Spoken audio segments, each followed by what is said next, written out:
Assalamualaikum warahmatullahi wabarakatuh. Jumpa lagi sobatku semuanya. Seperti biasa masih di kisah nyata tentunya. Langsung saja, ini kita bahas pengalaman saya waktu saya masih suka berpetualang ya. Berawal dari hari itu, beberapa teman kami agak bingung pekerjaan. Kemudian menelpon saya karena mendapat kerjaan yang agak lumayan. Jadi tiba-tiba berdering ke handphone saya. Tapi handphone waktu itu belum Android ya. Bro, mau ikut nggak? Ada loka nih katanya. Loka apa tuh?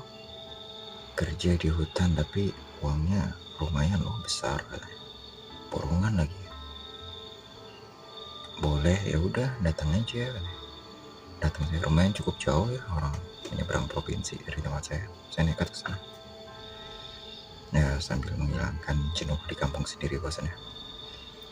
Sampai di sana bertemulah dengan kepala pemborong tersebut. Orangnya ramah, baik dan enak sekali. Jadi dia itu langsung nawarin, bilang untuk para anggotanya ini tadi, kamu butuh uang berapa, mau pinjam berapa, kerjanya enak kok, cuman memotongin kayu untuk lahan perkebunan, semua alat disiapin. Pokoknya terkesan enak ya. Jadi benar, kita belum berangkat aja udah dipinjemin uang untuk, maksudnya ya kita refreshing dulu ya. Dan singkat ya, setelah kita mulai mau berangkat, kita diantarkan satu kendaraan. Berhubung kita udah mengambil beberapa uangnya tapi nggak terlalu banyak karena nanti takut nggak dapet hasil, karena dia menawarin berapapun yang dibutuhkan. Hanya bodohnya kita, kenapa kita ngambil banyak hari itu. Di situ disebut kilometer 180 teman-teman. Saya nggak ngerti maksud nama itu apa. Ternyata dari jalan utama ini masuk ke jalan perkebunan itu 180 kilo teman-teman. Kenapa dia dikasih nama kilometer 180? Wow, cukup melelahkan sekali dan capek sekali karena jauh ya, mobil kecil. Saya kira itu sampai tempat teman-teman. Ternyata ini kami sekitar 7 orang. Sampai di situ mobil berhenti, nggak jauh dari jalan yang bisa dilintasi mobil-mobil besar ya. Tapi benar-benar nggak ada pemukiman sejauh 180 km. Saya kira ketika mobil berhenti itu sampai, ternyata belum. Lanjut disambung jalan kaki itu sekitar 16 sampai 18, karena saya nggak mengukur ya, kurang lebih seperti itu. Dengan jalan kaki ya, saya nggak nyangka, buset bro, ini kalau ada apa-apa terus belanja gimana kan pemborongnya ikut terus, dan dia nanti nyusul bawa motor katanya. Kemarin dia sempat tunjukin, maksudnya kepala pemimpin kami ya yang bilang, tapi ya masih seusia kita, setara gitu. Oke, dengan lelah susah payah kami berjalan. Kenapa mobil nggak ngantar sampai tujuan? Di situ motor pun kesulitan karena itu jalan setapak yang sangat kecil dan jarang sekali dilewati. Bahkan jalan itu pun nggak tahu siapa yang bikin. Pokoknya sebenarnya nggak layak untuk sepeda motor aja nggak layak gitu. Untuk jalan kaki aja kesusahan. Aku nggak nyangka gitu akan seperti itu. Wah, mimpi buruk apa ini? Dari awal udah terasa. Berhubung kita udah pinjam persekotnya atau uang dari bos tadi, bukan bos pemborongnya. Ya gak enak, sambil berkeluh kesah ya, hanya tetap berangkat. Beberapa orang ini sebenarnya nggak setuju karena tadinya belum survei ya.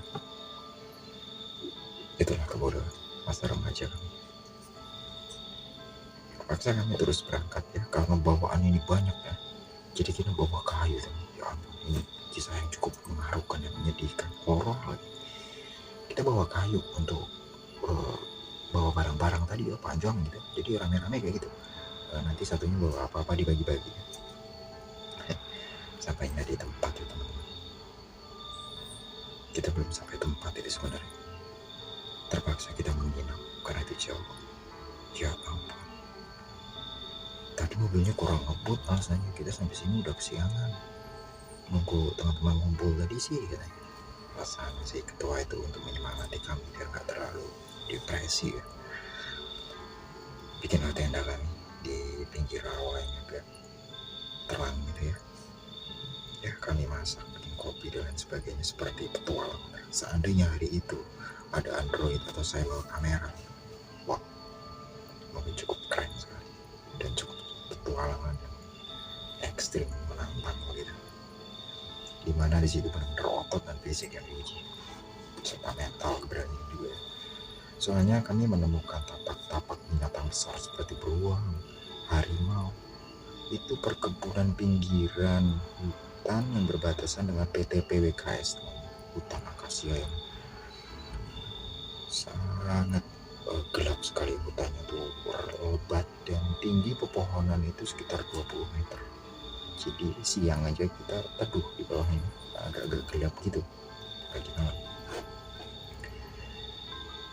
Setelah menembus habis perkebunan tadi ya, itu kami ke pinggiran hutannya itu tadi bikin tenda. Esoknya kami lanjutkan perjalanan, udah gak jauh lagi, sekitar berapa kilo ya, sekitar 4 kiloan lagi kalau gak salah kami lanjut itu. Jadi temen ini ada yang bawa parang tadi kan untuk membersihkan jalan, untuk bikin jalan juga ya, agar kita bisa menempuh. Itu kan ngikutin jalan beberapa minggu yang mereka pernah survei untuk ketua kan. Sampainya di tempat teman-teman, bukan main. Selain kami udah pegel semua, capek, jadi ini seperti naik turun gunung rasanya tuh. Soalnya juga banyak pertepingan ya.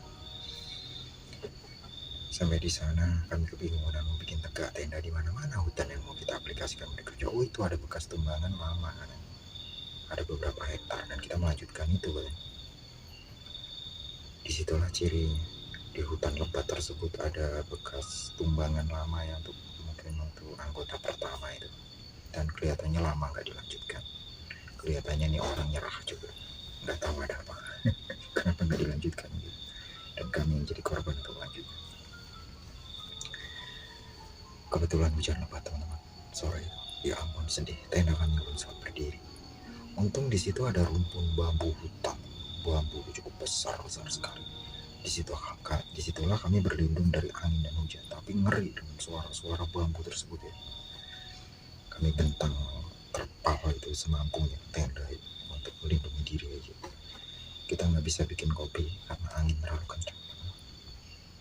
Akhirnya nunggu hujan reda sambil kedinginan, mulailah kita tidur bareng.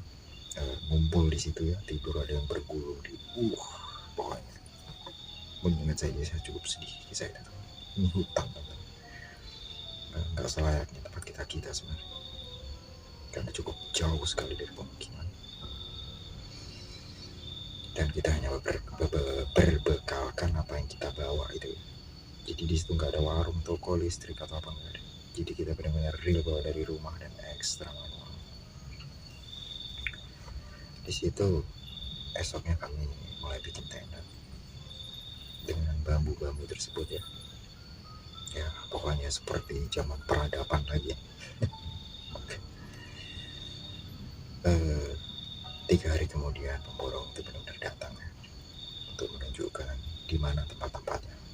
Sebenarnya udah digambarkan di peta, tapi lebih validnya dia menunjukkan seperti sayang dengan anggotanya begitu, dan membawa beberapa peralatan dan bercerita jatuh berapa kali karena memang nggak layak untuk dilintasi motor, apalagi dia bawa motor dan bawa peralatan untuk mesin. Tapi ternyata mesinnya nggak baru, soalnya mesinnya second semua, dan untungnya di antara beberapa kami ada yang bisa perbaiki itu mesin. Untuk yang rewel-rewel, untuk yang apa, pokoknya tidak memenuhi standar ya, untuk kerja itu sebenarnya. Oke, singkat. Singkat cerita, di situ kami mendirikan tenda di dekat air. Bukan main itu nyamuk tuh. Nyamuknya cukup besar-besar dan banyak sekali. Belum lagi kalau hujan angin, teman-teman. Anginnya cukup kencang sekali di daratan situ. Mulailah kami beraktivitas dan bekerja. Sampai minggu ke minggu berikutnya, biasanya 3 hari sekali ini pemborong datang ya, untuk melihat hasil kerja kita sambil mencukupi apa kebutuhan kita yang kurang. Di situ oh ya, kami 7 orang bikin 2 tenda ya, dan agak lumayan ya, bisa kami buat masak, tidur di dalam, agak besar dari terpal double dan memiliki ranjang bambu yang ya bisa beristirahatkan diri kalau capek. Tapi nyamuknya bukan. Kalau anti nyamuk kita seperti di kampung-kampung ini, seperti yang kita kenal, nggak mempan. Kita hidupin 3 tempat itu masih begini, dia nggak peduli ini kayak gitu. Gue heran ini nyamuk mulai lama. Selanjutnya kami bekerja itu sudah mulai hampir dapat separuh. Kita mulai kehabisan langsung dan kok ini pemborong nggak datang. Harusnya udah datang, bahkan menurut perhitungan harus 2 kali udah datang. Ini nggak datang. Jadi kita mulai kebingungan. Bagaimana ini? Mau pulang jauh, nggak ada kendaraan, dan nggak ada yang mau, nggak ada yang berani. Dan kita nggak tahu di mana desa terdekat kecuali dari kami berangkat tadi. Kami mulai saling adu argumen yang mulai agak ribut begitu, karena ini gara-gara si A, gara-gara si B, dan kenapa kamu mau ini dan itu. Mulai terjadi kesalahpahaman karena kita selain capek dan kehabisan langsung. Jadi kami putuskan untuk gimana kalau kita cabut aja kan. Kita rugi ya, kita cabut, kita temui pemborong tersebut, jalannya bukan main jauh. Jadi kami bimbang di situ ya, akhirnya bingung. Oke lah, sementara waktu bertahan sampai benar-benar kami nggak memiliki apapun untuk dikonsumsi. Wow, maaf teman-teman, kita kelaparan di hutan itu. Untungnya kita masih memiliki akal dan sedikit-sedikit skill ya, jadi mengumpulkan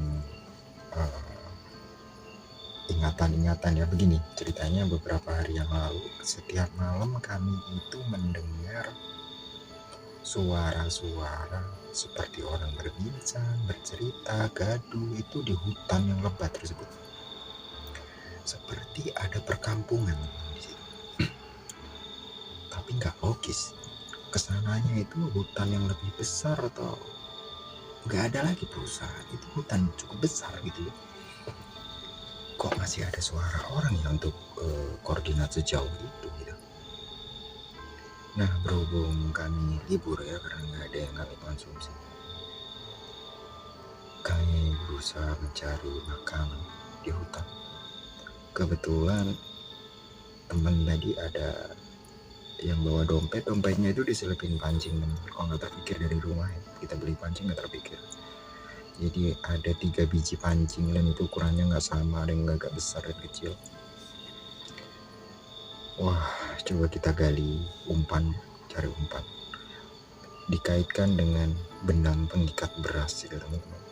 Jadi karung beras itu ada benangnya, itu kami lepas pelan-pelan ya, untuk bawahnya itu kami untuk mancing. Dan nggak logis karena pancingnya hitam, senarnya putih kan. Tapi namanya di hutan, bukan main. Kami dapat ikan besar-besar sekali. Hanya dengan 3 ekor pancing tersebut cukup untuk makan 7 orang. Akhirnya salah satu pancing putus dan tinggal 2. Kami berhati-hati dan memperbaiki talinya tersebut untuk kami bertahan hidup. Esok-esoknya kami penasaran dengan suara-suara seperti itu ya. Kami berjalan ke hutan untuk mencari arah suara, dan malam itu benar kami semua mendengarnya. Kami dengar dari arah mana itu, dari arah situ. maksud kami kita bisa mungkin minjam sesuatu atau apa gitu kan untuk bertahan di hutan tersebut. Esoknya kami datangi, siangnya pagi gitu. Perjalanan ke hutan tersebut kami menemukan jamur hutan gitu teman-teman. Maaf kami tahu ya jenis jamur yang bisa dikonsumsi atau tidak, kami hafal semua. Jadi kami dapat jamur itu kami kumpulin satu karung, jadi kami agak senang ini bisa untuk makan dicampur dengan ikan tanpa nasi, tapi cukup tetap aja lemes ya. Kami cari itu nggak kami dapat, harusnya kami udah berjalan sekitar hampir 2 kilo ke arah suara tersebut, tapi suaranya kan tadi malam, kalau siang nggak ada ya. Tapi kami tidak menemukan adanya tanda-tanda perumahan atau pondok atau adanya kehidupan, kecuali kehidupan binatang buas atau liar. Jadi kami gak habis pikir, harusnya kalau suara yang kami dengar itu hanya sekitar berjarak 500 meter dari camp kami, tapi itu nggak ada. Sampai kami 2 kilo dan mencari, berpencar, maksudnya berpencar 2 orang 3 orang gitu ya, ada yang arah ke sana ke sini gitu. Nah, itu tetap nggak kami temukan. Akhirnya kami balik lagi dengan ya cukup lelah, kecewa karena bawa air habis ya. Nggak menemukan, kami temukan hanya pohon-pohon besar dengan tapak-tapak beruang, tapak harimau. Wah, cukup menakutkan sebenarnya. Makanya kita ke hutan bawa senjata. Nah, setelah mau pulang udah agak sore teman-teman, kami berkumpul itu. Arah jalan pulang kami melihat sesuatu, hutan itu harusnya lebat dan gelap, itu kami menemui sisi agak terang teman-teman, seperti kayunya agak jarang. Coba kami ke arah situ ya, sambil beristirahat ngobrol gitu.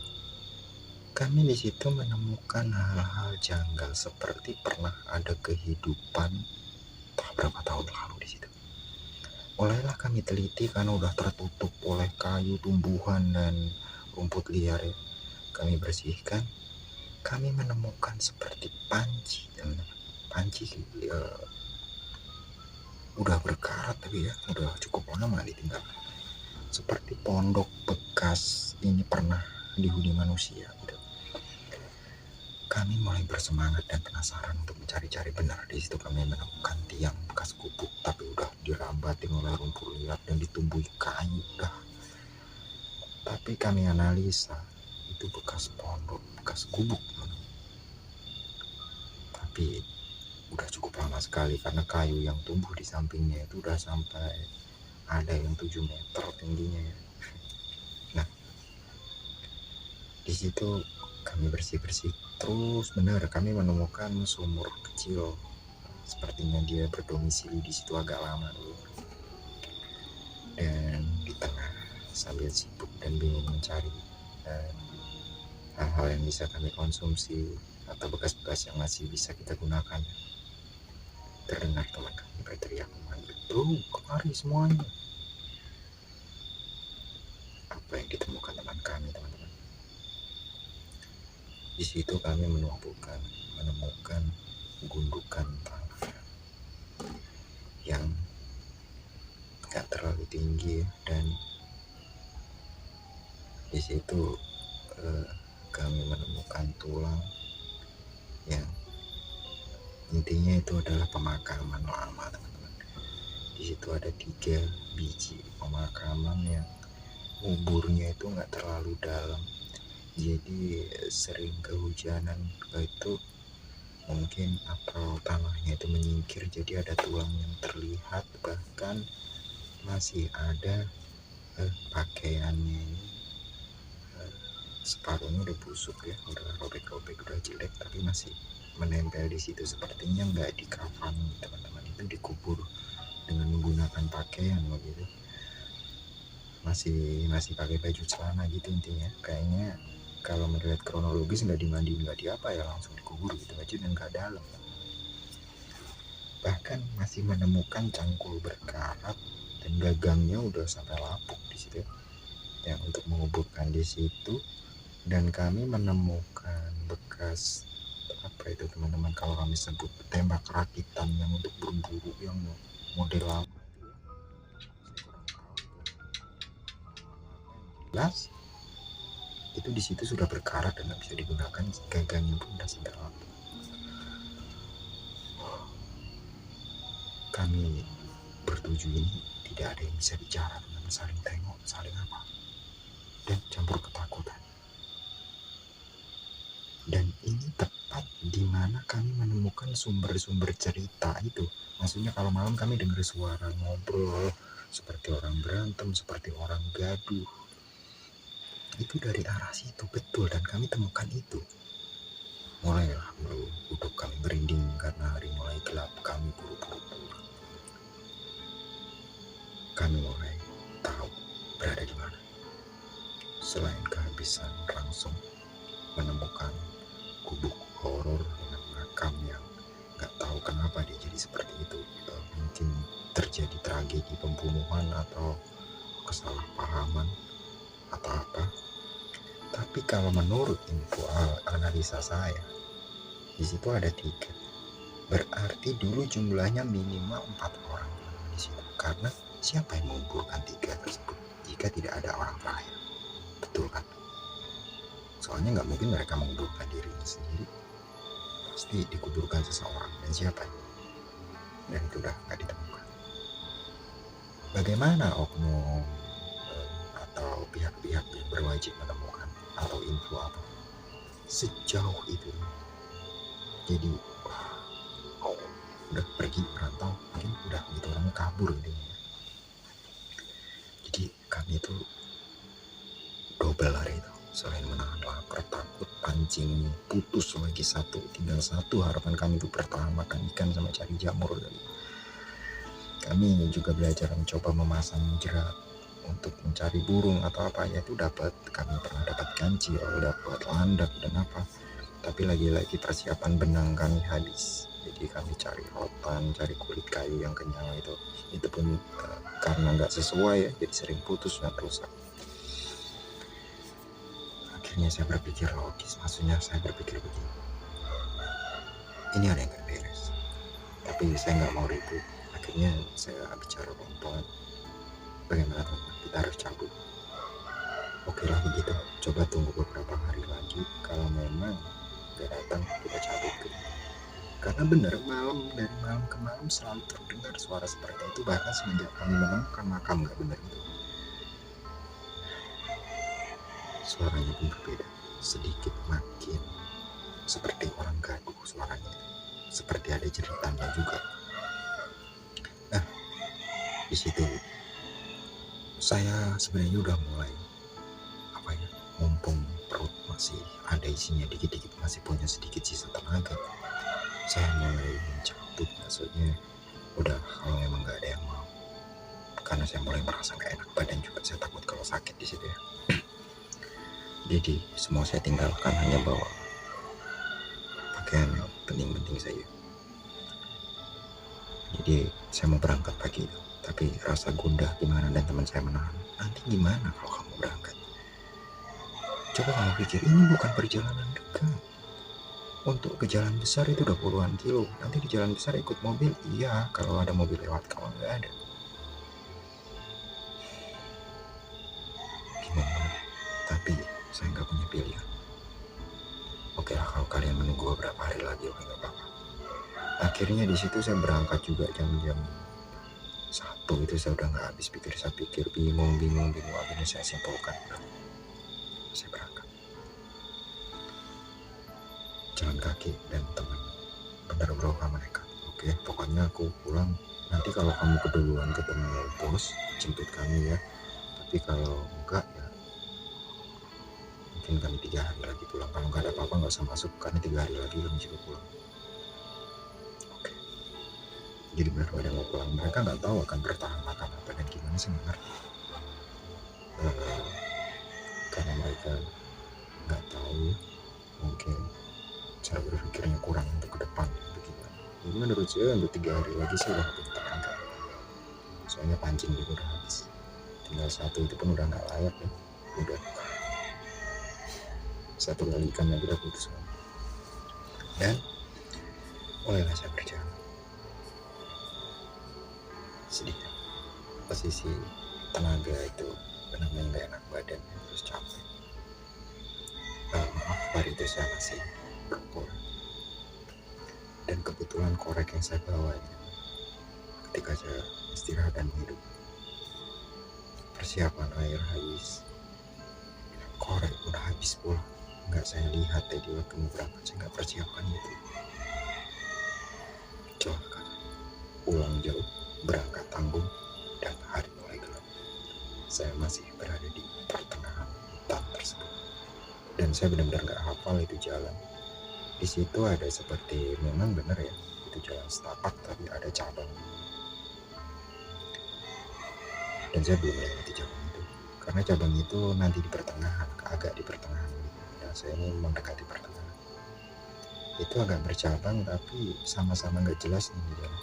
Hanya saja ada bekas pangkasan ya. Kalau yang kesana kan seperti memang pernah ada jalan tapi lama nggak dilalui, jadi lintas. Jadi kalau separuh perjalanan itu udah 8 kilo, udah hampir sore, karena jalannya juga susah. Malamnya saya takut di hutan sendiri. Bahkan saya nggak bawa alat karena takut berat ya.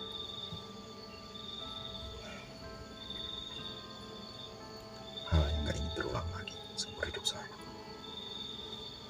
Di situ benar, mulai gelap. Sementara korek terakhir, puntung yang saya buang tadi, saya cari lagi untuk menghidupkan rokok. Inilah api yang saya punya, dan saya nggak berani mematikan itu rokok. Terus saya sambung terus hanya untuk dengan obor atau jika ingin bikin api. Bener, di situ karena cukup gelap di pertigaan itu, saya benar-benar membungkuk dan menghisap rokok saya biar apinya itu terang, biar bisa melihat mana bekas pangkasan waktu sebulan yang lalu saya masuk.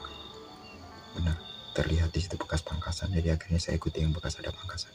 Yang semakin nggak saya ikuti, saya takut tersesat. Saya haus bukan main teman-teman, bukan cuma haus, lapar. Di situ saya menemukan ada tebing yang agak turun. Saya yakin di sini kalau turunan itu ada perairannya. Jadi coba saya raba-raba gitu, cari yang agak terang. Benar, saya menyentuh air teman-teman. Disitulah saya tanpa alat, tanpa apa, seperti hewan, saya menunduk dan meminum air tersebut. Saya tidak tahu ada kecebong atau lumut karena saking haus. Saya sedikit punya tenaga, saya lanjut berjalan dan mendekati jalan besar teman-teman ya. Jalan yang bisa dilalui mobil, nggak luas, nggak. Itu bukan jalan besar teman-teman, jalan yang mungkin seluas 4 meter untuk panen perusahaan ya, untuk jalan produksi. Itu udah mungkin hampir subuh teman, karena cuacanya udah mulai saya rasakan mulai agak dingin ya. Di situ nggak ada jaringan teman, jadi kami benar-benar putus koneksi dengan orang-orang luar. Alhamdulillahnya teman-teman, di situ masih ada mobil lewat. Ternyata perusahaan ini sedang panen ya, ambil hasil produksi. Jadi dia kan ada sistem lembur, jadi masih ada yang lewat jam segitu tapi membawa hasil kayu hutan tersebut, hasil panen ya. Sekitar beberapa menit itu ada lewat. Saya curiga ini mobil beneran bukan, tapi benar terlihat seperti suara mesin atau bawa kayu berat. Saya senang bukan main. Di situ saya hadang, apa yang terjadi?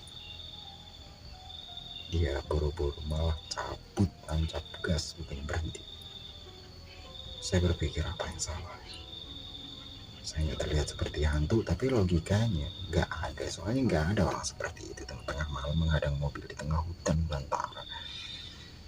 Jadi sopir itu ketakutan, mungkin dikira begal atau hantu. Dan sampai itu alhamdulillahnya kok banyak mobil lewat, sekitar ada 4 ya yang lewat itu. Apalagi kalau siang, karena terlihat jalan itu agak sering dilewati karena sedang produksi daerah situ. Nah itu beruntungnya saya. Tapi lagi-lagi di 4 mobil lewat ini sambil jalan saya. Soalnya nggak mungkin kalau saya berjalan lagi 180 km, udah nggak mungkin. Itu aja saya sudah mau pingsan. Bersyukur saya bisa sampai ke jalan besar tersebut. Kami udah curiga pemborong kami kabur, dan makanya saya nekat itu. Terus sambil berjalan dan putus asa. Ada yang terlewat, teman-teman. Sebenarnya dari tadi saya itu seperti diikuti suara berjalan kaki menggunakan sendal yang model lama ini. Dan itu suaranya kadang jauh di belakang mengejar berlari. Seperti jelas sekali saya diikuti seseorang. Sangat jelas. Dan itu seperti langkah kaki. Tapi setiap kali saya toleh, dia nggak ada. Dan setiap saya berhenti, dia ikut berhenti. Kemudian saya jalan lagi. Tahu-tahu kadang suara itu di depan saya, kadang-kadang di belakang saya. Itu yang janggal. Tapi itu jelas sekali suara kaki. Bahkan saya panggil, permisi, siapa ya? Dia nggak jawab. Kadang di depan, kadang di belakang. Gitu. Dan kadang jauh, tertinggal, mengejar gitu suaranya. Pek, pek, pek, pek, pek kakinya tuh. Kadang tahu-tahu tuh sekitar beberapa meter di belakang. Srek, srek, dekat sekali. Bukan cuma merinding ya, udah capek, gak enak badan, campur ketakutan. Gak karuan sulit sekali untuk diri. Jadi saya itu sebenarnya ingin rebahan gitu saking capeknya, tapi karena tergantung rasa takut ini tetap saya paksakan dan pucuk gitu. Terus di teman-teman berkilo-kilo suara itu mengikuti. Dan saya agak lega di jalan mobil tadi ketika ada mobil saya hadang gak berhenti. Itu hilang kan, lampu mobil terang ya, jadi terlihat. Jadi saya tolak itu gak ada apa-apa. Karena cukup gelap sekali pemandangan di situ dan saya tidak punya penerangan rokok, saya sudah mati dan habis. Dan lagi-lagi setelah mobil itu nggak ada, kan gelap lagi ya, udah jauh. Suara itu ada lagi mengikuti terus menerus. Begitu ada mobil lagi hilang lagi dan mengikuti lagi. Cukup melelahkan. Saya terus berjalan kaki semampu saya. Sudah sempoyongan. Kebetulan di situ saya lihat seperti ada cahaya. Saya agak semangat. Jangan-jangan tapi ini hutan loh. Jangan-jangan hantu lagi. Udah dikejar hantu, diikutin hantu, melihat hantu lagi mungkin. Terus saya agak semangat, giliran semakin dekat, itu seperti api unggun. Terus semakin dekat dan suara itu masih mengikuti. Ternyata terlihat api unggun dan ada mobil rusak. Jadi mobil itu patah as di situ dengan muatan kayu juga, dan terlihat satu orang sedang di depan api dan satunya tertidur. Kelelahan atau nunggu spare part atau nunggu mobil itu ya. Betapa leganya saya. Saya dekati dua orang tersebut. Apa yang terjadi teman-teman? Dia mengambil senjata, maksudnya mengambil parang panjang itu dan menghidupkan senter ke arah saya. Siapa? Dia bilang begitu. Waduh, maaf pak, ini saya. Saya siapa katanya? Saya Mas Kur, saya dari mana katanya.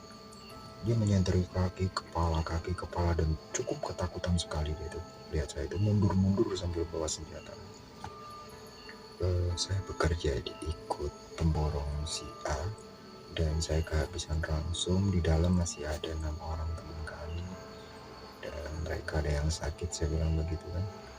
Jadi dia mulai agak lega dan mulai menurunkan senternya, nggak ke muka lagi, dan mulai dia mulai paham ya dengan penjelasan saya panjang lebar itu. Akhirnya dia ya udah, saya dikasih air dan sisa persediaan. Dia masih bawa beberapa bungkus roti. Saya sangat bahagia. Akhirnya saya punya tenaga lagi, saya bisa bernapas lagi. Di situ kami bercerita. Saya ceritakan kisah perjalanan saya itu. Ya, dia cukup menepak pundak saya, cukup bersedih juga dengan kisah saya. Saya juga sedih. Mobil saya rusak di sini dan nunggu spare part nggak tahu berapa hari lagi. Nah, menanggapi cerita yang saya menghadang mobil nggak ada yang mau berhenti, wajar saja kalau kamu di daerah sini menghadang mobil tengah malam nggak bakal dapat. Kamu tahu daerah tempat mobil kita rusak atau keperjalanan kamu tadi, ini disebut tanjakan kuntilanak katanya, dan sering menampakkan diri seperti kamu berjalan gitu, terbang dan tapi buruk rupa bentuknya. Jadi makanya sopir-sopir ini udah pengalaman kalau di daerah situ yang mentalnya nggak kuat nggak berani, karena itu udah di antara ratusan sopir semua ceritanya sama kalau lewat sini. Makanya mobil saya rusak di situ itu tuh ketakutan sebenarnya, menahan rasa takut. Lah tiba-tiba ada kamu, bukan main saya kagetnya, kata dia. Dan di situ alhamdulillah teman-teman masih ada satu mobil tersisa lewat dengan muatan terakhir, dan mungkin besok nggak ada mobil lewat lagi soal mobil rusak tersebut. Satu mobil tersebut dihadang karena ada api dan mobil rusak, langsung berhenti dan cerita. Wajar katanya, kan cerita dulu berhenti. Wajar, sama sopir itu bertanggapan dan cerita itu udah nggak asing. Katanya di situ tuh cukup sangat sering, berarti itu hantu yang mengikuti saya berkilo-kilo tadi teman. Saya juga ceritakan itu. Benar kan? Untung kamu nggak ketengok, kamu cuma diikuti suara aja, kami nggak sekali dua melihatnya. Mana ada kehidupan di tengah hutan seperti itu. Akhirnya kami pulang. Di situ saya sakit, sebelum sempat cerita. Ternyata ditemui rumah pemborong ini udah terjual dan orangnya udah kabur. Beruntung saya sampai rumah. Bagaimana nasib teman-teman saya? Tapi tenang aja Bu, 3 hari lagi mereka akan pulang. Benar, sebelum saya sembuh dari sakit mereka udah sampai rumah. Ya, kelihatan cukup capek sekali. Benar. Peralatan ditinggalkan atau males bawanya berarti. Dan sampai sekarang peralatan mahal, mesin-mesin dan alat-alat yang masih bisa digunakan itu kami tinggalkan di hutan. Kami hanya bawa baju karena perjalanan cukup jauh. Itulah perjalanan getir saya di hutan belantara yang jauh, gak ada jaringan, gak ada toko, gak ada warung, gak ada apapun. Di sana seperti di zaman purba, kita punya uang, kita nggak bisa beli apapun, gak ada orang jual, dan di situ benar-benar cocok untuk tes bertahan hidup di hutan. Itu real banget, gimana kita yang punya skill bisa hidup. Di sana tidak ada bisnis, perdagangan, tidak ada. Jadi benar-benar skill manual. Siapa yang memiliki kemampuan dia bisa bertahan hidup. Makanya mungkin yang saya temukan pondok berhantu, pondok lama tadi, mungkin orang-orangnya dulu seperti kami-kami yang gagal bertahan mungkin, dan terjadilah kesalahpahaman. Makanya saya langsung cabut duluan. Sekian teman-teman, cerita mengharukan dari saya. Sebenarnya saat menceritakannya biasa, tapi saat saya mengalami hari itu benar-benar hororful dari suara-suara dan saya diikuti tersebut. Sebelumnya saya ucapkan terima kasih banyak teman-teman atas dukungan Anda dan support Anda agar channel ini selalu berkembang dan masih di kisah nyata tentunya. Salam sejahtera, sehat selalu dan sukses tentunya. Sampai jumpa di kisah selanjutnya. Assalamualaikum warahmatullahi wabarakatuh.